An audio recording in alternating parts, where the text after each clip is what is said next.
Calling all beings, y'all. Let's get it. Put your hands together. Put your hands together.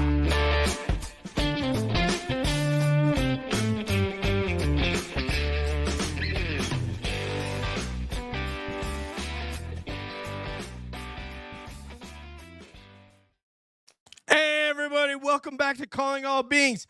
I'm your host, DJ, on a special night. I'm going to try to hold it together for this young lady we have on tonight. She is a medical professional.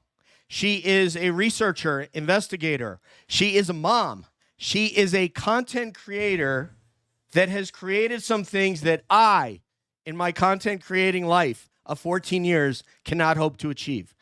We said it on that one show. She's like painted these frescoes, right? On the ceiling in the Sistine Chapel, or Cappella Sistina, if we were in Italy. I got to speak to her in Italian, right? Cappella Sistina. So, because she's a paisan like me, although I'm a Jewish paisan, hopefully she won't deduct any points for that. But my mother is Jewish, and my father's Catholic. Anyway, though, but we couldn't have this young lady come on to just the regular cab thing.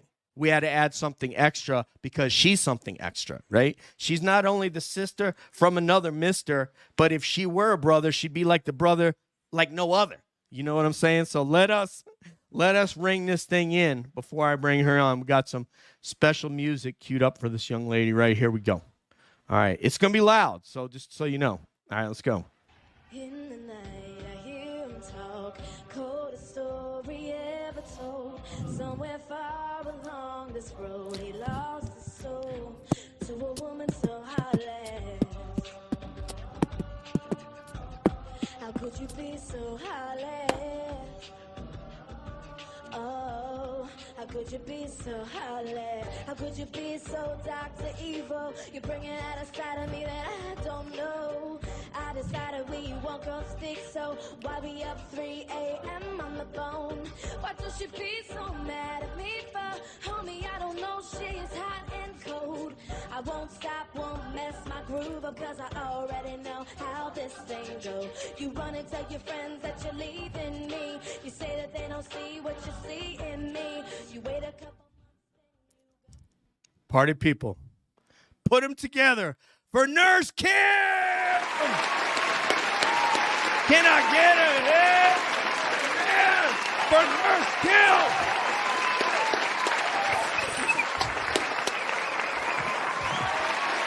Oh, DJ, I tell you this every single time. Sir, I will not be able to fit my head through a door frame with these incredible introductions. You are truly a gift. Thank you, love. Do you recognize that track from like maybe when you were in college or something, maybe? Absolutely. Taking the Stage on MTV. That was Mia Carruthers doing it for that School of Music that they had in Cincinnati. I guess Nick, I'm trying to think of his name, that married Jessica Simpson. Lachey. Nick Lachey. That school that he went to high school, Mia Carruthers was in a talent contest. She was a student there. Nick was a producer of that show, actually. So that's where that version of Heartless came in. I just thought, man, we need to funk it up for Kim. So that's that cut. I love that. That is, you are too good to me, and we funked it up all right, okay? It was incredible. P.S. I think, I'm so sorry, DJ, just before we get going, just because I just caught out of the side of my eye, Mimi is in the chat right now. And if you don't know... Mimi! Listen, Mimi is everything. And Mimi, we've got him, okay? These are the pearls that we clutch. She didn't want me to have, she didn't want me to be clutching my proverbial pearls, so I clutch these babies now. This is not metaphorical. This is reality here. This is consensus reality. Absolutely. Oh, man. And you know what? When we talk about some of the cowardice we've seen tonight from some of the officers that refuse to report things that they see going. I might even try to pull it up. I want to reference the SEALs, the SEAL team. Hey, what's up, Mary? Thank you so much, love, already. I know. Having Kim on my channel, this is like dreamscape type stuff right here, man. Put on some yacht rock. But we got to ask you your favorite band too. So don't make sure we don't get out of here because we didn't have you on that episode. So we got to ask you that. Yeah, I'm sorry. But yeah, we're going to bring up the SEALs who reported Eddie Gallagher for shooting basically innocent civilians in his Afghanistan and Iraq deployment. So you're talking about, you say, oh, we go out there and we bleed together and face danger. I guarantee you whatever they're facing is not like a SEAL team on the ground outside the wire. And those guys reported Eddie Gallagher because, like, dude, he's shooting like innocent people, like innocent dudes, teenagers, girls, when we're on deployment. And the same thing. Yeah, but he was reported, and but for a presidential pardon, he would have gone to jail to Fort Leavenworth for that. So, yeah. Wow, DJ. Yeah. So that's an example of doing the right thing because they know the law of armed conflict states what your rules of engagement are. Not to mention Geneva Conventions and those things, right? So, but they still reported him, and also want to mention we'll get to Lou Elizondo later. He was a GS-15 program manager in the Pentagon, so we'll get to him later on because he is an example of courage that all of these not one of these people have the courage of Lou Elizondo. But I want to get to Nurse Kim right about now. So Funk Soul Brother. So anyway, right about now, Funk Soul Brother. Yes, that reminds me of gosh, what was that? Sorry, this is like a throwback of the 90s that I remember. There was a movie with Freddie Prinze Jr. and I can't think of it right now, but that was the high school scene where She's All That. She was walking down the stairs. Anybody remember She's All That? Oh Lord, such a good one. Funk Soul Sister. So Nurse Kim, first of all, can you tell us your favorite band, singer, musician, anything like that? Sure. So I'm an eclectic character. You would not believe this, DJ. Okay. But I grew up, my father was Motown. Everything was Motown. I'm a huge Smokey Robinson fan.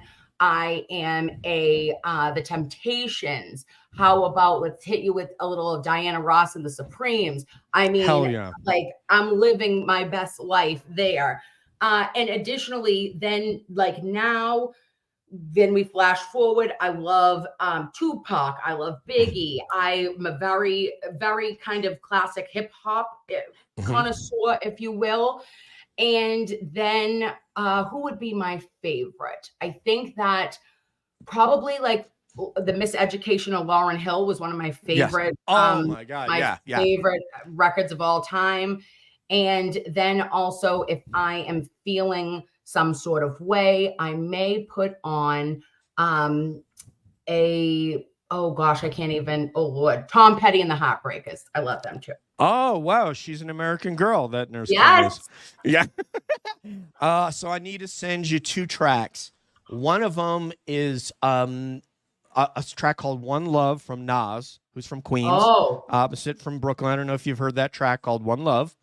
And I'm going to send you, DM you another track from the Fugees where Lauryn Hill is singing lead. And it's basically No Woman, No Cry, but the Fugees version of it. Oh, Lord. I would love to hear it. She literally, Lauryn Hill is to me, like makes the hair on my arms, like just she's the truth, man. Up.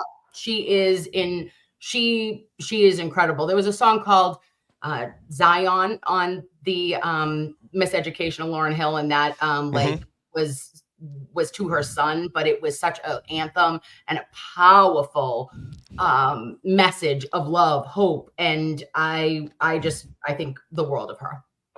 Yeah, she is the essence of cool. Everything is everything.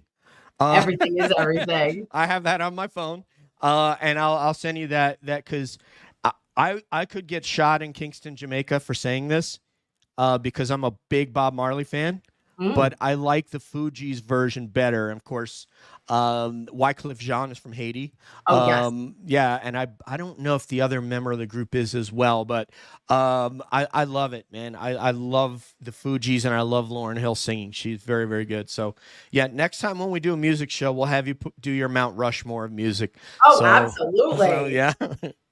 All right, so we're going to get into it, folks. We're going to vacillate tonight a little bit between some Nurse Kimisms, just finding out about her as a human being, and also her takes on Karen Read and the case, because it just keeps getting curiouser and curiouser. And the Ducks, I just want to say real quick, for the MSP blokes that are out there that are watching this, the honest ones, we love you. The Canton PD ones, we love you. The dishonest ones, what I got to say is, Brian Albert ditching his phone a day before, I don't know, someone from the Superior Court of Norfolk County called him and said, hey, they're going to come get your phone tomorrow, along with Brian Higgins, and then getting rid of your dog, and then all of a sudden having your basement redone by Jill Daniels' boyfriend, and then selling the house $60,000 below market when you probably had it paid off because your parents owned it, or very close to being paid off, so you wouldn't have had a mortgage. So as Nurse Kim is saying with what's behind her, if it looks like a duck, it's a freaking duck, man. Quack, quack, baby. Yes. Thank you. Okay, that's all. I just need that preamble. Got it. All right. Anyway, so Nurse Kim, was this a process or an event that took you from medical professional, mom, and so forth, right into researching, investigating? Was this something that was proceed? It was a process you had to go through, or was it like epiphanal in some way? DJ, first of all, I just wanted to say, I love that we're doing this tonight, because I didn't realize it was going to be kind of a getting to know you, because I don't even think I've done this on my own channel. So this is a fantastic. So back to the origin of how Nurse Kim ended up content creating. Well, I have been for years and years and years, DJ, just a true crime spectator, right? And I love it. I to the point where, oddly enough, Lester Holt, the voice of Lester Holt, could rock me to sleep as an infant. The comfort, the smooth, the just ethereal sound of Lester Holt. I would listen and watch that, and I would fall asleep, and he'd be like, and then he was chopped into 96 pieces. That's not normal, but I fall asleep and I find comfort in it.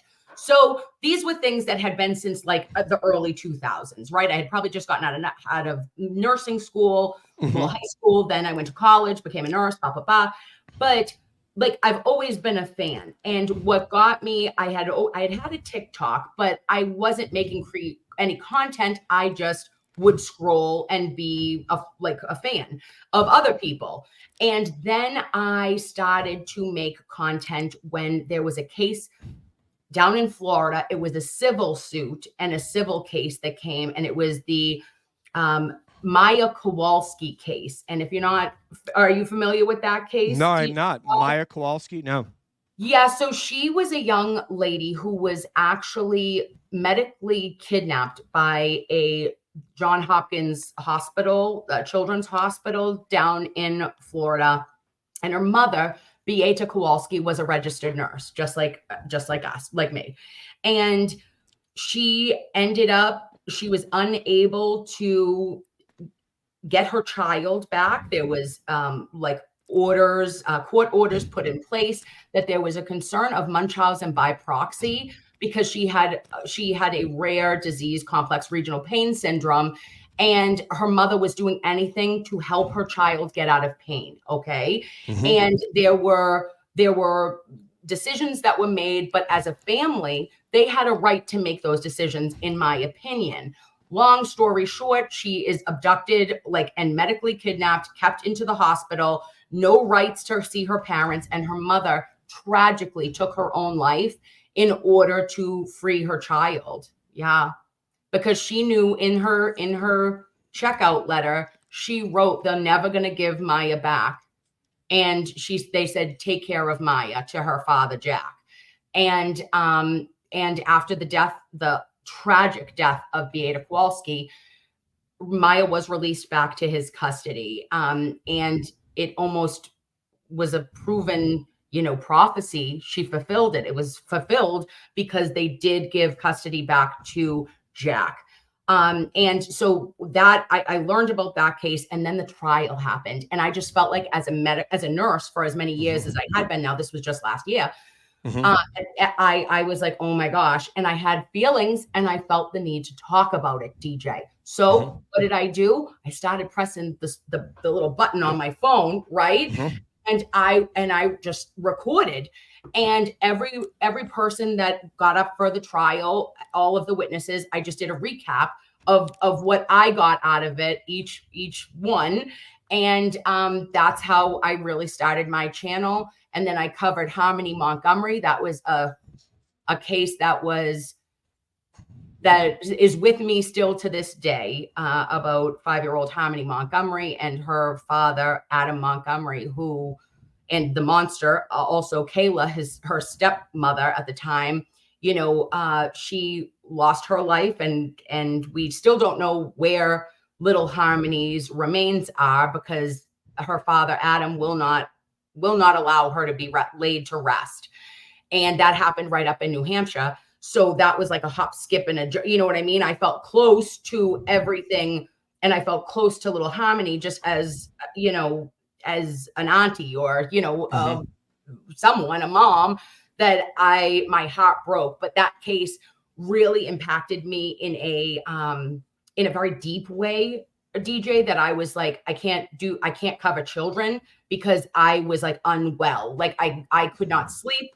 And luckily he was convicted of the 2nd-degree unaliving of little Harmony. But at the end of the day, there was no like relief, or there was no closure for those left behind, because we still haven't been able to lay her to rest. So that broke my spirit. And then I took a minute. I needed a minute off, DJ. And I started hearing all the scuttlebutt about what was going on pre-trial in Canton. And I was like, wait a minute. I knew damn right well that they had said, Karen, that there was an accident, or there was something. It was a manslaughter initially. And then I went down what I like to refer to as the turtle hole, not a rabbit hole. I went down the turtle hole, and I have been, deep within ever since. And so it sounded almost like Britney Spears, like a conservatorship, but then you said like basically the hospital basically took her and said, we're keeping her. So it wasn't a conservatorship. So under what auspices legally were they able to do that? Did you ever? Yeah, it was child abuse for Maya Kowalski, because there was a ketamine. She was treated with ketamine, and the amount that they said that was given to Maya they said it was inappropriate. However, she was monitored by a physician. It was out of whatever. There was a lot happening there, but it was the concern, the diagnosis that shouldn't have been made if you go back and look at the medical records. And this is what prompted me, DJ, to want to be a legal nurse consultant. This is where I said, that was the case that I said, I need to figure out how I can go through medical records and help and advocate for families, because I am always an advocate for my patients. But like in a situation like this, it was jarring to see the documentation, what these physicians were writing. They were saying that the mother was crazy. They were texting each other so inappropriately, and they made decisions that resulted in Maya never having a full family. What they took from Maya at such a young age, they could never recoup, even with an over $200 million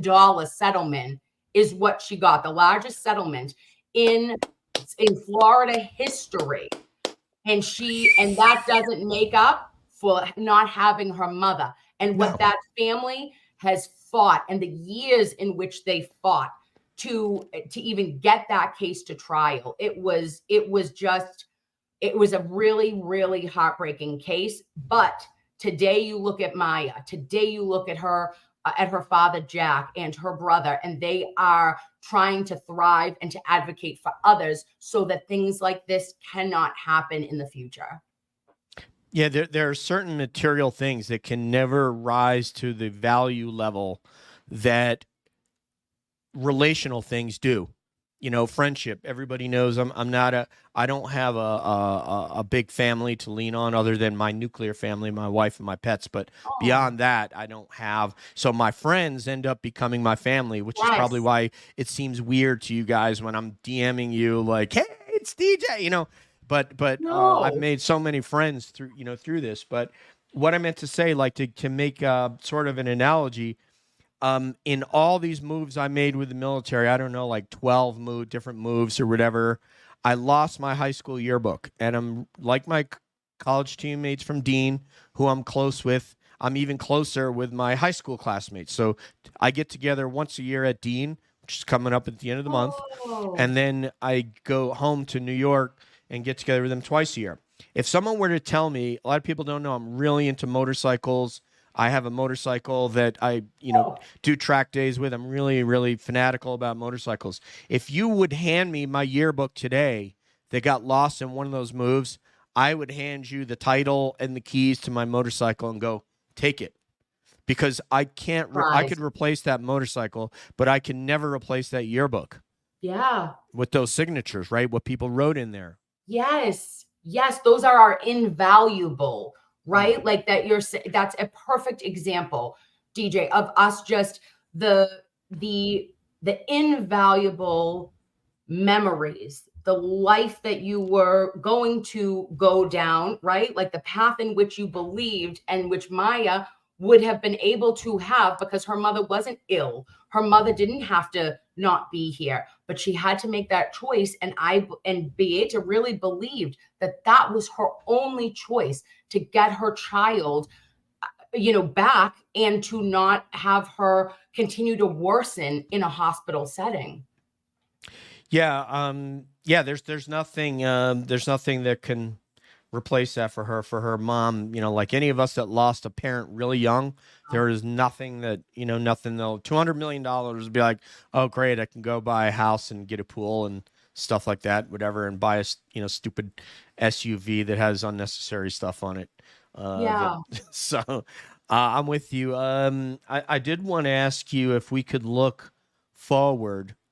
Let's say that in the next 6 months, we find out how Enrique Delgado was killed, and someone is held to account or arrested at the Mass State Police. And then in the Karen Read trial, there are arrests that include some of the McAlberts and some of the police, and with varying levels of charges that would associate with those.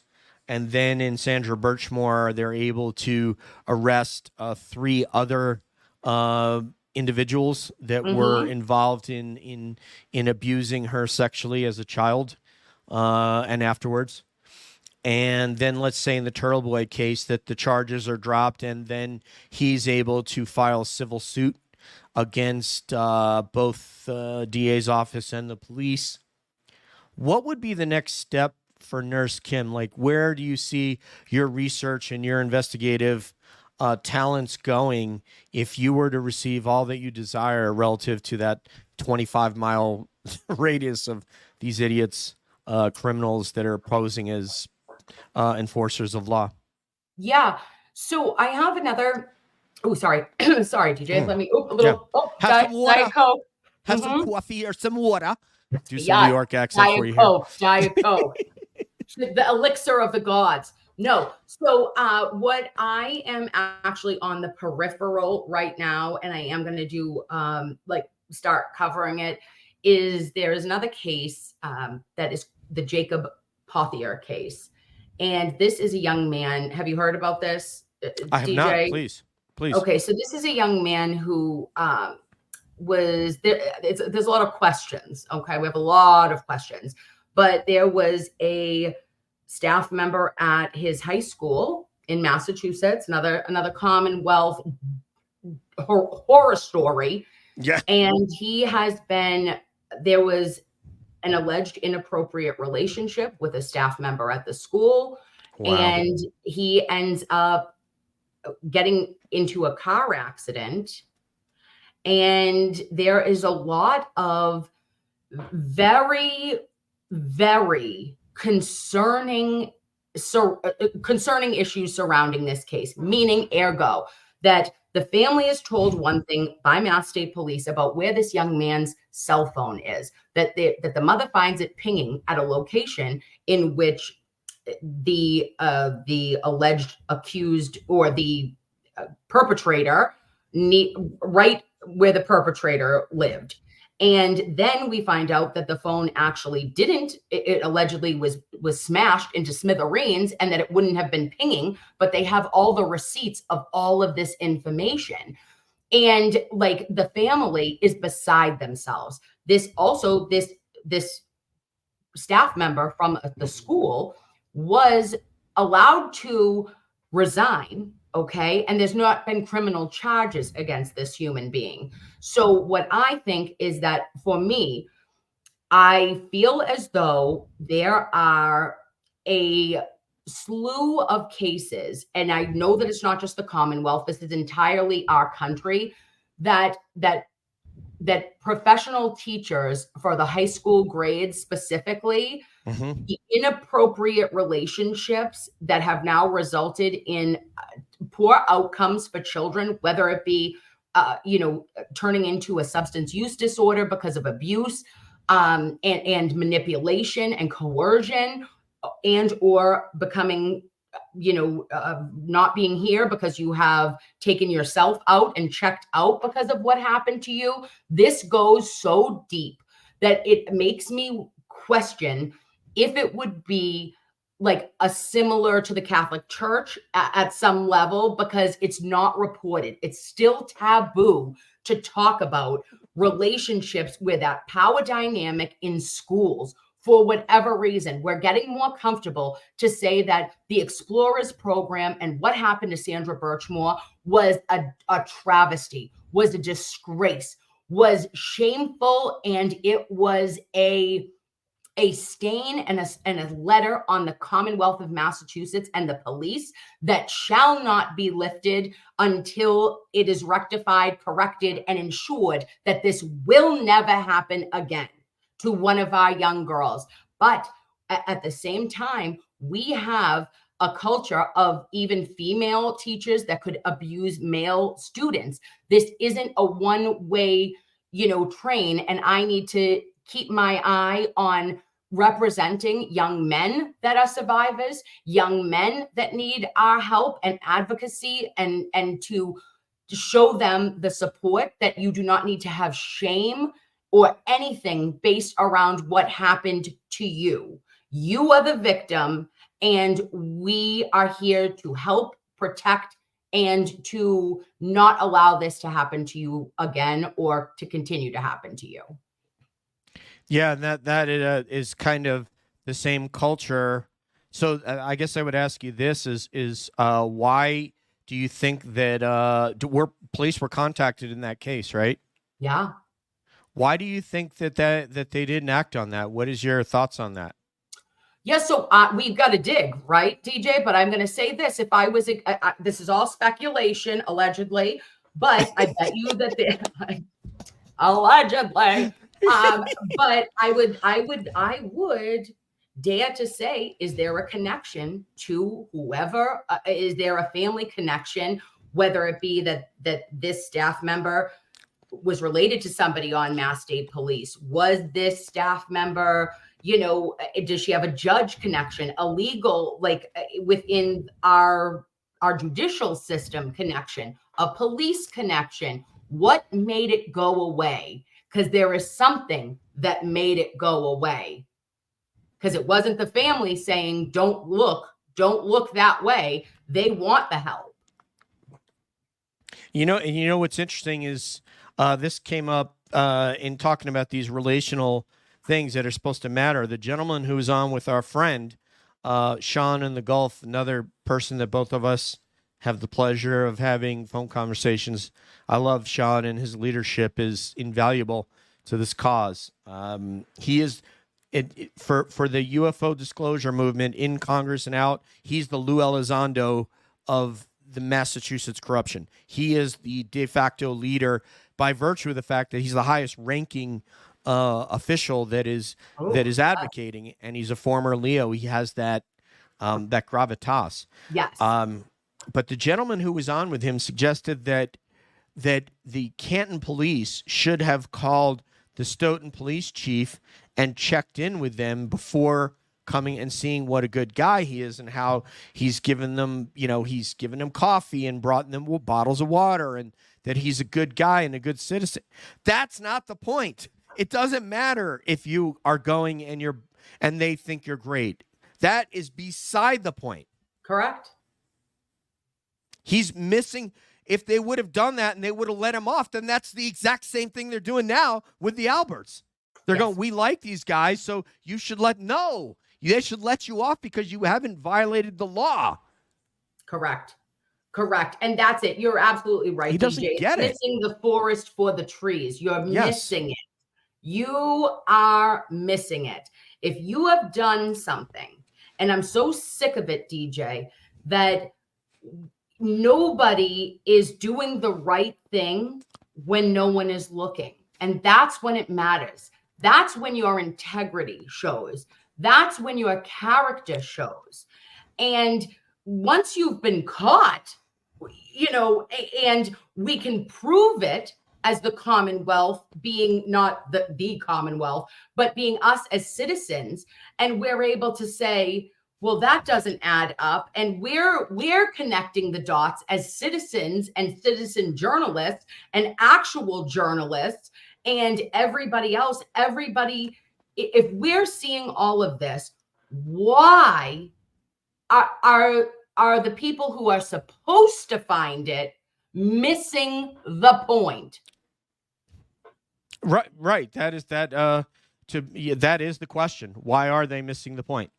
Because they think that, so if you were mowing his grass or you had put siding on the police chief's home, should that mean that they should have let you off? Like that? No. That defies the point. I think that is people just don't understand. It doesn't matter. They're supposed to do the right thing irrespective of if they know you. Because if they did do that, then that's furthering the problem. Correct. What if they would have said, oh, we'll let him off because he knows the police chief, so we're not going to make him go get an attorney? Well, then that's the problem. I mean, is that they choose, okay, I know this person, and therefore, they deserve a break. But Nurse Kim, I don't know her. She's just got a friggin' mouth on her. Let's go down and arrest her. Yeah, let her. Come on, Kill Bill. You want someone to come on down here. Buchanan, what you want? All right, so let me share this. We'll talk about her profile on Courage. Let me see if I can present this with no errors. Share screen. This one. And let's see if this shares. For me and Nurse Kim. Can you see that? Oh, okay. Let me just add it to the stage. Okay. I don't know if you can read that, Kim. I don't have my glasses on, but can you read that? I sure can. It says UFOs and national security. Lou, how do I say his last name? Elizondo, former director for Advanced Aerospace Threat Identification Program, the AATIP, is going to be on for Tuesday, June 8th in Washington, D.C. Yeah, so this is what I want to talk about, Courage. So Lou Elizondo's former, and about doing the right thing, regardless of what's at stake here. And you're going to be able to connect to this on a lot of levels. As first of all, as an analyst of this case, and also as a wife. And so this guy was a GS-15 in the government. He's a former Army intel officer. He interviewed and did counterintelligence interviews with at Guantanamo with folks like Khalid Sheikh Mohammed and others, and got on a list of people that they needed to kill. Then while he went into the Pentagon, GS-15, there is a senior executive service above that, but I was a former GS. I'm in a sort of adjacent program now in my current scale, but this dude was as high as you could get. When he had all these Navy aviators come and tell him, Lou, this is what we've discovered. This is what we're seeing. He's watching the videos. He's debriefing. He's bringing in aerospace experts. So he knows that UFOs making incursions into our airspace, national airspace training, military training areas is a real thing. So he wants to go brief his boss, who is a couple levels above him, and he is Secretary of Defense James Mattis. When his boss told him, you will not brief Secretary Mattis. You will not brief Secretary Mattis, okay? You will stand down. And Lou said, okay, under these conditions, I am going to resign what constitutes the apex of my career, being a GS-15 in the government with full retirement, 401k, and all that stuff, and he left and went home and told his wife, honey, this is going to be difficult, but I'm resigning. He had daughters in college. Yeah. And he had the courage to say, I am going to do the right thing regardless of what. Now you have these troopers, and yeah, exactly, Lou. And I've had him on this show before. Yes, I also have his signal, have his phone number and all that stuff. He's a great guy, a very, very courageous man. And if one of these people would say, you know what, I have a career here, but I'm going to do the right thing. And there's not one of them that will do what Elizondo is willing to do. No, so that's such integrity. That's such integrity, is that it mattered more to him to put his head on the pillow at night and say, I cannot. And, listen, I haven't been in the position. I can't say that, I'm holier than thou with anything, guys. But what I can tell you is this, is unfortunately, there have been a couple of times in my career that I had to report other nurses, very less than a handful of times. And it was only because there was 2 for med diversion, like narcotics diversion, that was going on. And you can't take from my patients, right? I can't cover for you if you're taking narcotic pain management from a 80-year-old cancer patient. Like they're like, I can't have your back. Do you know what I mean? Like that, right. You can't do that. Why did I want to have to do that? Absolutely not. Absolutely not. It broke my heart, but I can't not, because that's on me. And that's on my practice, is that I have to, as a mandated reporter, and as like my license, and my patient suffered because you took that and didn't give it to her. No, I can't, so I can't have. And then did that cause suffering to that nurse? Yeah. But I hope that the consequence of it was that that they got help and that they were able to, figure it out, and get out, and you maybe can't be using, or administering medications to people. And then one other time I had to report because there was a poor patient, so sad that there was bruising that kept recurring. And when we have bruises of unknown origin, right, that you can't determine where it came from. And if a patient isn't falling or a patient isn't ambulatory, then we know that something is happening here, right? So that ended up having to be an investigation, but I had to say something because I'm never gonna let somebody be hurt or suffer at the hands of someone else, and I can't look the other way for me. But I haven't been in that position of Lou, you know what I mean? That's walking away from everything. But I did feel in those moments of afraid that, is there going to be retaliation? Is there going to be, yay, Denise, I know, babes, right? Isn't that oh gosh, there's nothing more. You want to talk about your stomach falling out of your ass, having to go and do that. But at the end of the day, that you can put your head on the pillow and say, as much as that sucks, and as much as hard as it was, you did the right thing for your patient, right? Yeah, I mean, I would say, you did the right thing, and that was the thing. You weren't in a position to have to mortgage your career. You just maybe at the hospital you're in, some women might not trust you, just like some of these. A lot of the police are afraid that I'll become a target and people won't respond to my backup, and all kinds of things could happen if I talk. But so you weren't called to do what Lou had to do. It's different. I've said to people before, I would not do what Elizondo did over UFOs. That's just my own I wouldn't put myself in his class courageously. In combat, I think I'd be right alongside, and people like Lou, I've got a lot of deployments under my belt. I have no problem doing that. But when it comes to coming home and telling my wife I quit my career because of UFOs, I personally wouldn't do it. However, if I were a Proctor, a Tully, a Gallagher, any one of these schmoes, a Fanning, a Yuri, a Trooper Paul, a Trooper Guarino, the Paisan like us, I would leave the police service because of that. I would. Yes. I absolutely would. Yeah.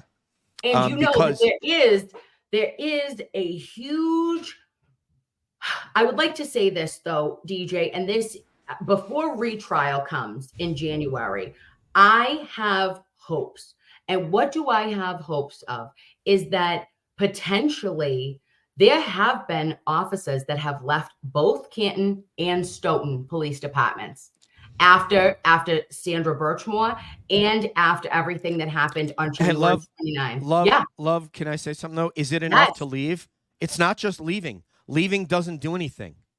Well, that's what I'm saying. They've left, and now if they come forward, is what I'm saying. Yes. That's where they've gone, and they left. Why? Because they were sick over it. And they said, I can't be associated with these assholes. I am not doing it now. But they haven't made the secondary leap. But I have faith I'm trying to keep my faith in the humanity and in the system of policing, because I know that we have so many good police officers, and our good police officers, we honor them by calling out bad police officers. And I'm praying that just one of them sees Sean's show, sees your show, sees Turtle Boy's show, knows what's going on. They are in the pulse. They see this, they hear this. And if they can hit the button where they say, I've got to be the one, no one else. Because I think maybe, DJ, the consensus is someone else will do it. I don't have to be the one who does it. This is a call to you, babe. Whoever you are out there, if you have worked in these police departments, Stoughton, Canton, and you know what went on, I beg of you, Boston Police Department, if you know what happened with where Officer O'Keefe and Brian Albert worked, if you have that courage, if you can, we would all be so proud of you and allow you into our group. Like, we will raise you up. You are a hero. If you can, come forward and share what really happened and what was really going on. You could save the Commonwealth, literally. Yes, yes. And not one of them hasn't done that and risen to that level. Leaving is not enough. No. In the case of Elizondo, that's all he could leave, and then he could talk. And guess what? He has a #1 seller on the New York Times bestseller list right now called Imminent, that he wrote a book about it. And it took him, there's a process, Kim, that if you are part of the Department of the Defense, whether you're CIA, which is not Department of Defense, it's a Title 50 organization, military. Like if you're a SEAL and you write a book, it's Title 10. But you have to put your book through it's called the DOPSR process, Defense Office of Pre-Publication and Review, essentially, and they go through your entire book and they redact what you can say and what you can't say. They redact basically, right? It took him a year to 18 months to get his book through Dopser. And if you're going to go do an interview, same thing. If you say you want to go on the news like Karen Read did, you would have to go through that process. Wow. And he did that. So his book just came out. So he's talking. But if you're an officer out there and you're an MSP, and I want to say this, I'm going to say this again just for people that don't know. I was a law enforcement major at Dean. A lot of my my teammates from Dean are police officers. One of them is a very prominent police officer in Massachusetts. I don't want to go into where, because you'll know who he is and all that. And I feel because they know that I'm covering Karen Read. I send them stuff on Karen Read. I'm sure it pisses them off, and I'm sure it may affect who shows up at the reunion. So I'm going to make sure not to bring up Karen Read at the reunion in 3 weeks, because I don't want to be, you know what I mean? But it's the right thing to, and these are great guys. These are guys I trust that would not do what these officers did. Yeah. I don't believe that any of them would do that. Do you know what their take is, DJ? They don't believe they don't believe Karen? I will say that a conversation I had with one of them is a friend of Gallagher who lived across the street from Brian. And Kelleher? I'm sorry, Kelleher. I get confused between Gallagher and lieutenant, and now assistant chief Kelleher. And so he was a little bit defensive of him, and he was a little, how would I say this? He was not willing to go with that they could have gotten a search warrant and gone in that house, which he talked about it. He said, you don't understand, Massachusetts Kazoo. That was my nickname, Kazoo at Dean.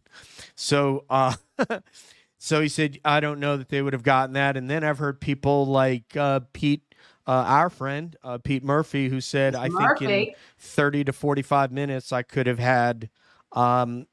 gotten a warrant, search warrant for that home. And so. Well, but the point though is, DJ, you could have asked. True. You didn't even ask. If it was denied, it was denied. But you could have asked. I think it's difficult for some of these guys to say that person's like me, and therefore, if they look bad, it makes me look bad. Whereas Brian and Gonzo, our Las Vegas cop colleagues that are creating content, Brian said, look, I'm not going to jail for you, man. If you broke the law and you screwed up and you did something, I'm going to report it, because I'm not jeopardizing my career and my family and our profession. And also, I posted on YouTube last week, it was a couple of Atlanta police detectives interviewing a local town police officer who had solicited a prostitute that then became unalived, as you would say. Yeah. And they didn't treat him like they treated Matt Farwell. Let me put it to you that way. They put this police officer through the ringer. They were really nice at the beginning, and they turned up the pressure. And then they said, I know you like going to Craigslist to get a date. Did you know that's illegal in Georgia, don't you? You know that the police bylaws and regulations say that you can't solicit prostitutes. You know that, right? Don't you know that you make us all look bad? So this is getting toward the end when he knows he's about to go to jail. Yeah.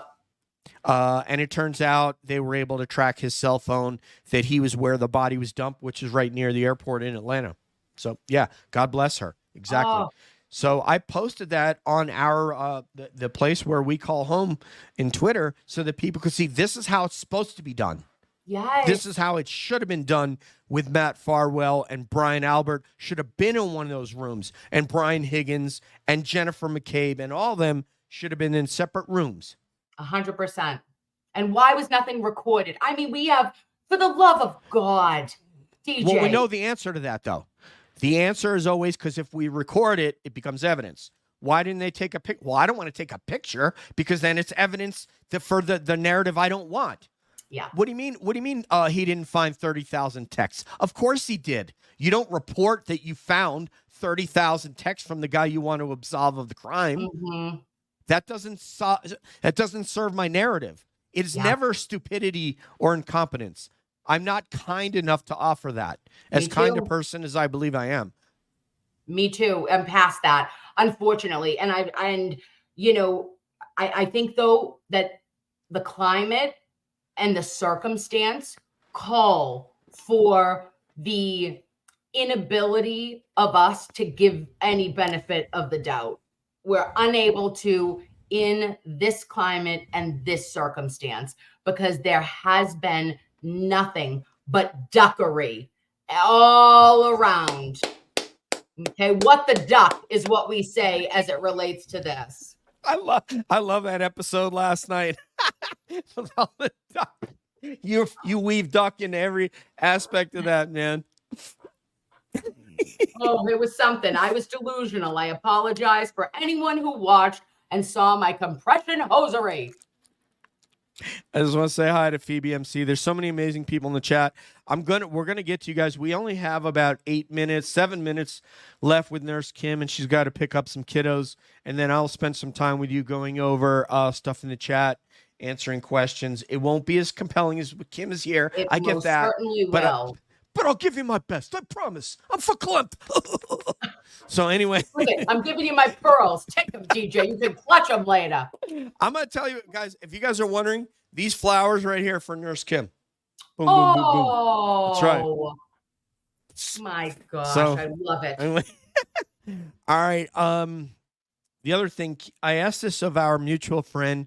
I think she's a mutual friend, Suzanne Cleveland, who's been part of it. Right, she's an amazing investigator like yourself. Incredible. And I'm curious if you think maybe you would get a private investigator license, because I've asked her the same question.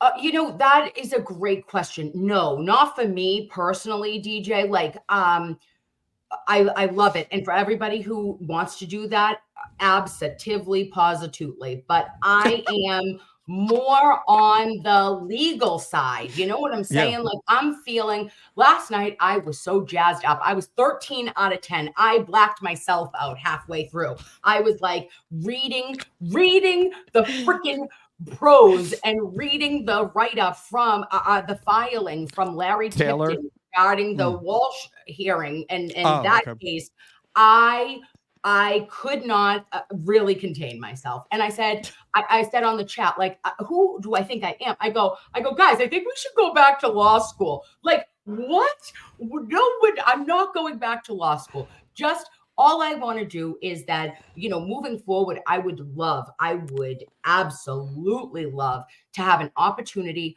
to work with local and maybe national attorneys to help with a legal nursing consultant pathway. That would be for me, and commentary, and also, continuing to try to see if I could be of assistance on either doing like interviews or trying to get people to talk to us, because I like to yap and people sometimes yap with me.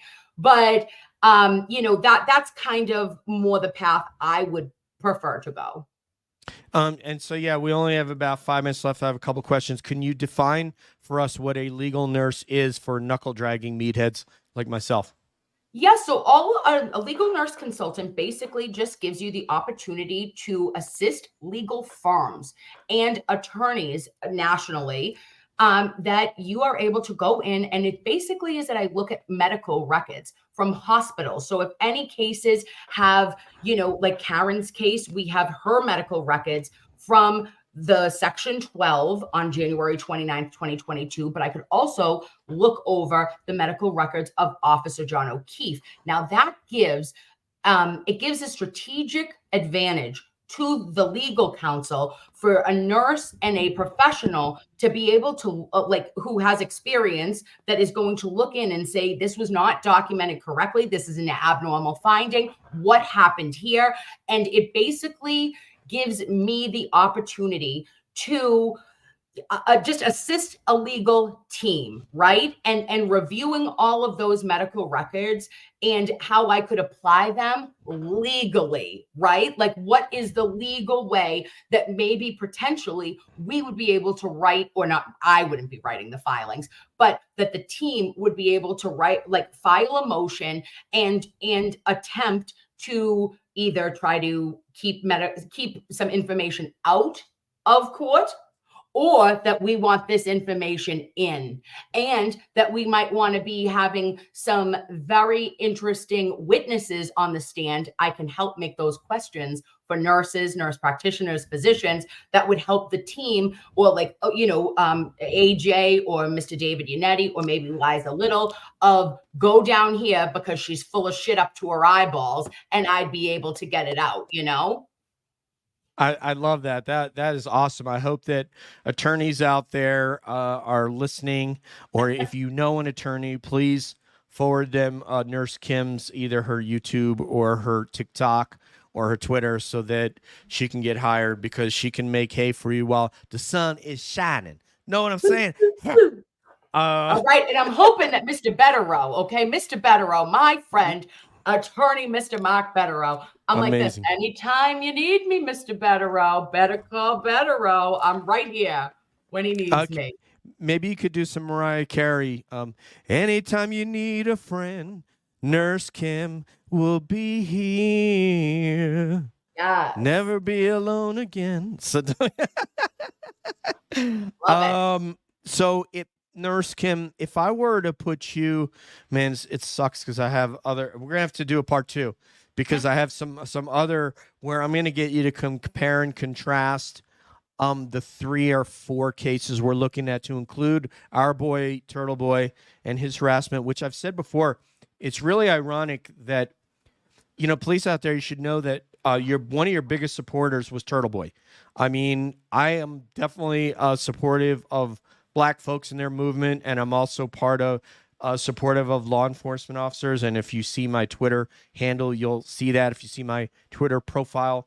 But what Black people get really pissed off about is getting unfairly targeted by law enforcement. And what Turtle Boy is really pissed off about is getting unfairly targeted by law enforcement. It's the same thing. They basically have the same cause, because people have targeted this man because for cause. They've targeted him for cause that are unjust, and that are where they have conspired against him. And that's what Black folks have dealt with for years. I want to ask you this, though, my friend.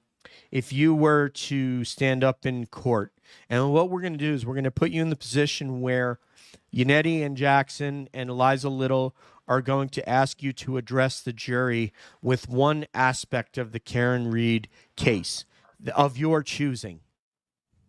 What would that be? Yeah, well, if there was one area that I could address the jury, I would go with, probably with me, it would be Karen's the Section 12. I'd like to go into that. And I would like to also, and I do really, really, really hope that David Yannetti gets back to me about asking for a motion to suppress the blood alcohol content, because the way in which they argued it one way, DJ, that was arguing how it was collected. And I love it. That was an incredible argument. I want to go a different route. I want to say that Karen Read dropped her basket. Okay. She literally was out of her tits and was a risk to herself or others. She was put on a Section 12. She did not consent to a talk screen. She consented to a general consent to treat.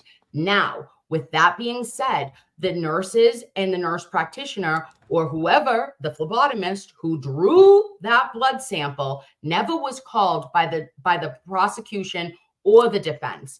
I want her on the stand.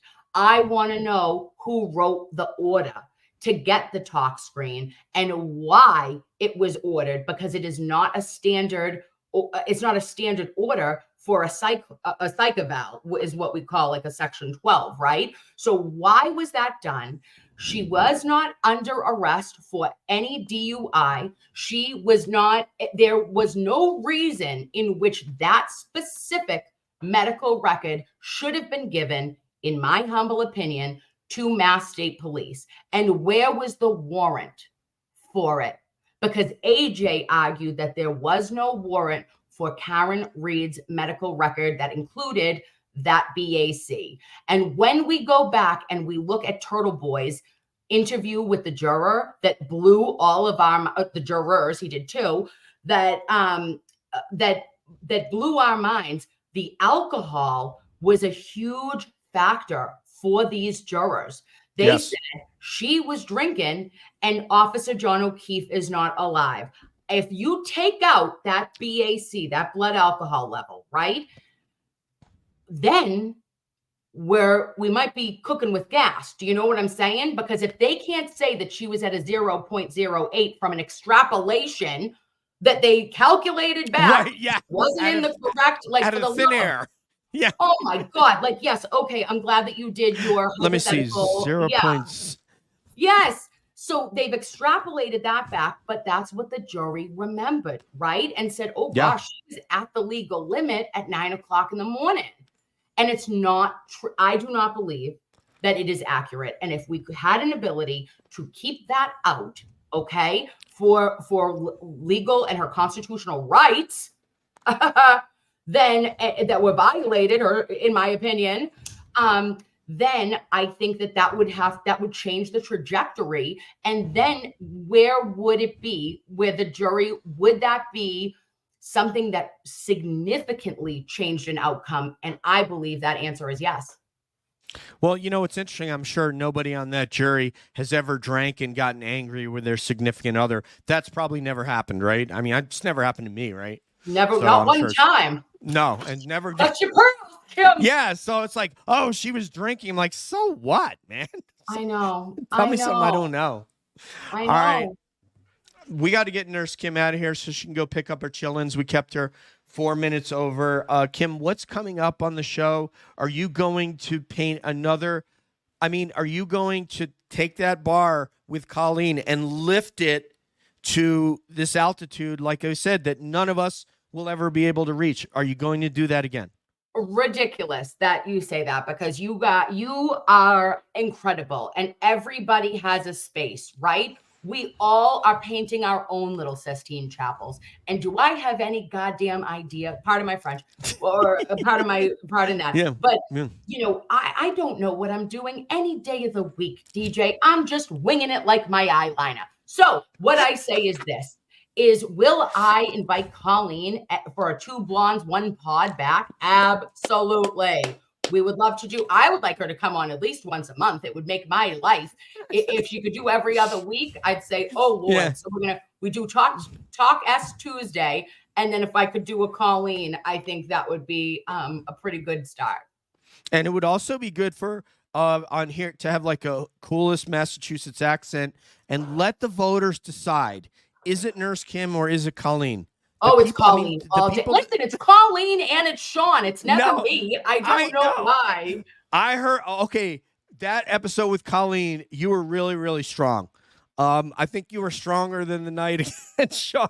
So that Sean wins. Sean wins. Colleen wins. I am listen, I am just a humble friend who is thrilled to be in the presence of their greatness.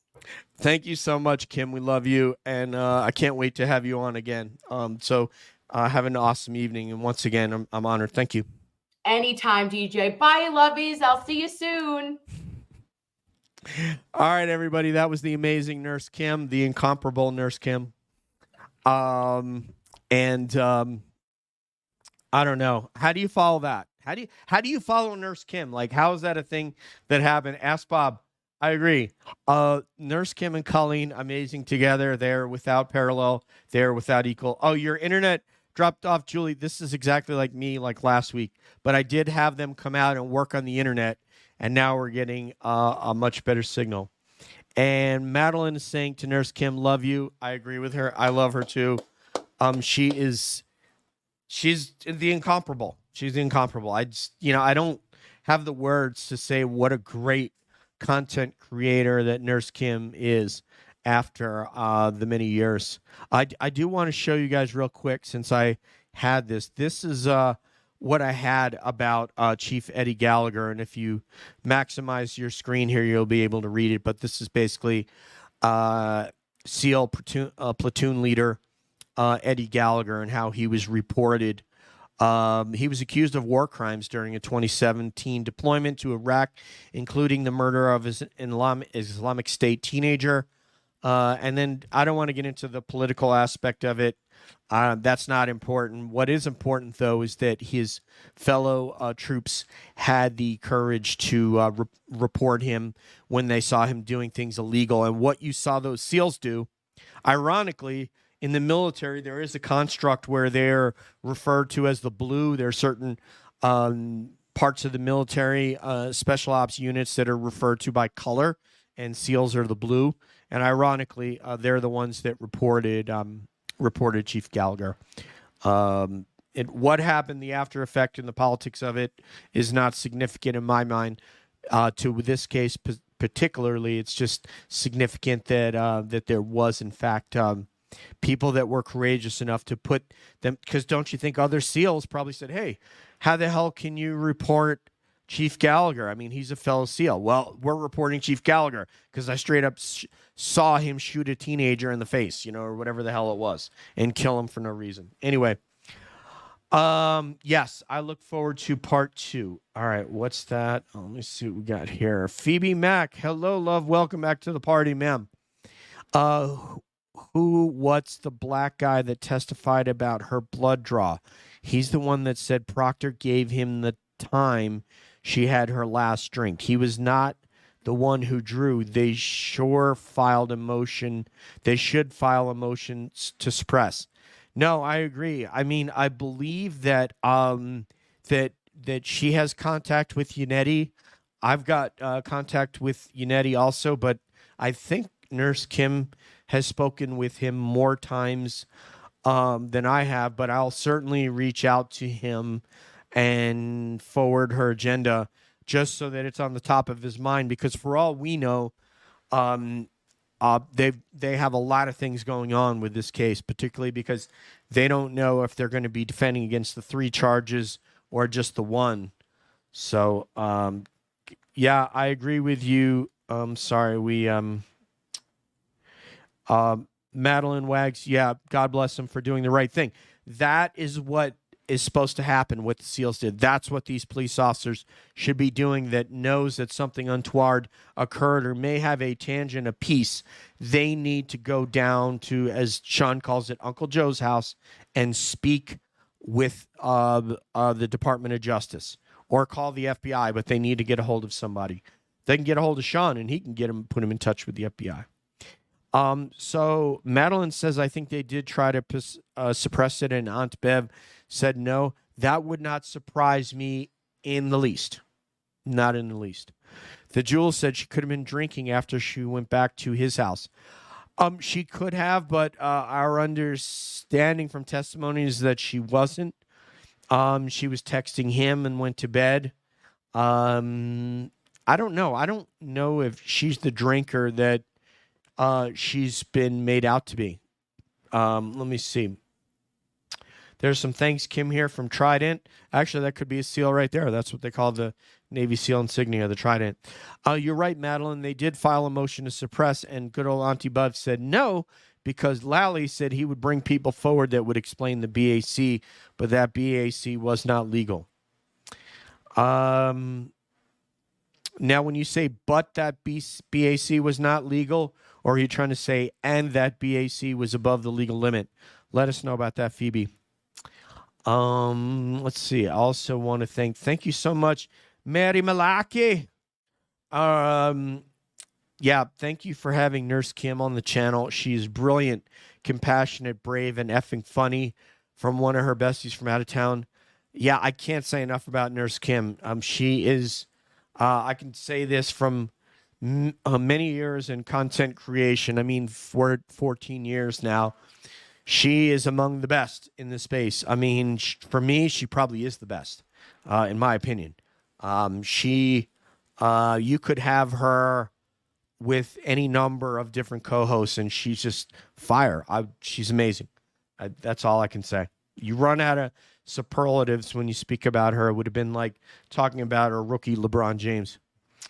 Yes, we love Nurse Kim. Okay, what else do we have? Okay, no, with Kim, they got her. No, with Kim, now with Kim, they got her compression hose first. I friggin' fell out laughing when she said that. Me too. That was so funny, man. When she started talking about compression hose, I was hilarious. I was cracking up. I want to thank everybody. Julie, thank you for being here despite spotty internet. I feel you. I think the last 3 shows, my internet fell off at some point. So it was pretty embarrassing as the host. Madeline, she's too smart and so funny. She is. She is absolutely brilliant. I know that that's a word that maybe I overuse, but I assure you, I hate to say I assure you, in my opinion, we have a lot of great content creators. Let's face it. I mean, I love all these guys. I love, let's see, Mike and Mazza. We're having the Glarer on next week. So you guys will see the Glarer will be on here next week at this time. He's brilliant. Also, Mike, Mazza, Glarer, Brian LTL, Turtle Boy himself. He is if you listen to Turtle Boy when he calls into the Kenton Select Board meeting as Steve Zabriskie and does that accent, I was rolling. He was just so funny. Just hilarious. So Turtle Boy's awesome. But Kim, for me, she just happens to be my favorite, not just because she's a girl, but she's just an absolutely brilliant content creator. She's just, you can't teach somebody to do what she does. She just has it. You know, you can't go through the Connecticut School of Broadcasting and learn how to do what Kim does. You either have that or you don't have it. You're welcome, Madeline. I am so happy to find you. I guess this is a good time to say, somebody that are here now, some of you that are here now, that are in the audience, if you want to come on Calling All Beings and talk and be the faces of justice, you know, kind of like what this episode was, you're welcome to come on. I mean, if you're able to come on and speak to the audience and make your points, you are welcome to come on. You don't have to have a show and be famous like Nurse Kim or Mike to come on the show. You're welcome to come on. So just let me know, DM me, and we'll talk, and I'll speak with you, and we'll get you on the show.